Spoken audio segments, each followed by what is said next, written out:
ଆରେ ପିଲାମାନେ ସମସ୍ତେ ଆସିଲ ତ? ହଁ ସାର୍। ଆରେ ବାବୁ, ସୋନୁ କାହିଁକି ଆସିନି? ସେ ତ କାହିଁ ଦେଖାଯାଉନି।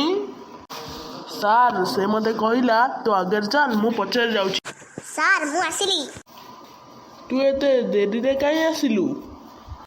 ସାର୍ ଆମ ଖେଳ ପଡ଼ିଆରେ ଗୋଟେ ଘର ତିଆରି ହେଉଛି ଯେ ସେଇଟା କାହିଁକି ତିଆରି ହେଉଛି? ଆରେ ହଁ, ସେଇଟା ଗୋଟେ ସରକାରୀ ଘର ତିଆରି ହେଉଛି। ସେଠି ମେଡ଼ିକାଲ ତିଆରି ହେବ। ହଁ ଯେ, ହେଲେ ଆମେ ଖେଳ ପଡ଼ିଆରେ ସବୁଜ ଘାସ, ରଙ୍ଗ ବେରଙ୍ଗ ଫୁଲ ଓ ପ୍ରଜାପତି ସବୁ ଆଉ ଦେଖାଯିବେନି ତ? ଦେଖିଲ ତ ଆମ ପରିବେଶ କେମିତି ବଦଳୁଛି। ସାର୍ ପରିବେଶ କ'ଣ? ଆମ ଚାରିପାଖରେ ଯାହା ଘେରି ରହିଛି ତାହା ହେଉଛି ଆମର ପରିବେଶ। ଆଚ୍ଛା, ତୁମ ଚାରିପାଖରେ ତୁମେ ଯାହା ଦେଖୁଛ ସେଗୁଡ଼ିକ ନାଁ କହିଲ।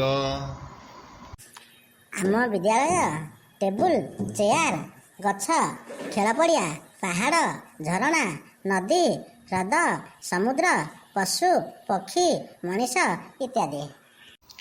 ତୁମେ ଯାହା କହିଲ ସେମାନଙ୍କ ମଧ୍ୟରୁ କେତେ ଗୁଡ଼ିଏ ମଣିଷ ଦ୍ୱାରା ସୃଷ୍ଟି ହୋଇଛି ଆଉ କେତେ ଗୁଡ଼ିଏ ପ୍ରକୃତି ଦ୍ୱାରା ସୃଷ୍ଟି ହୋଇଛି।